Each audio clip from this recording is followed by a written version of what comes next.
નમસ્કાર ખેડૂત મિત્રો, આપનું સ્વાગત છે જય ગોગા ઓર્ગેનિક ફાર્મમાં. આપણે 5 વીઘામાં ખારેક ને જામફળનું વાવેતર છે. તો આ સાલ કમોસમી જે વરસાદ થયો એમાં જામફળની સિઝન ખૂબ ખરાબ છે આ વખતે. આપ જોઈ શકો છો, આ જામફળના છોડ ઉપર નહિવત માત્રામાં જામફળ લાગેલા છે. આ વખતે ફ્રૂટિંગ બહુ ઓછું થયું છે. વરસાદ થયો એમાં મોટા ભાગના ફૂલ ખરી ગયા અને ખૂબ જ બગાડ થયેલો છે. આપ જોઈ શકો છો,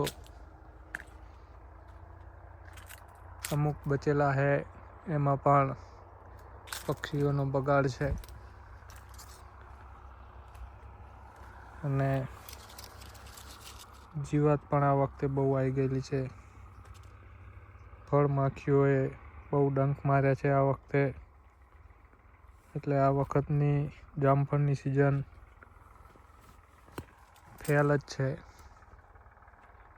તમારે જામફળ હોય તો વિડીયોમાં કમેન્ટ કરીને બતાવો કે તમારે આ વખતની સિઝન કેવી છે, તમારે ફળો કેટલા લાગ્યા છે આ વખતે અને તમારા જામફળની કેવી હાલત છે હાલની એ જણાવશો. ધન્યવાદ.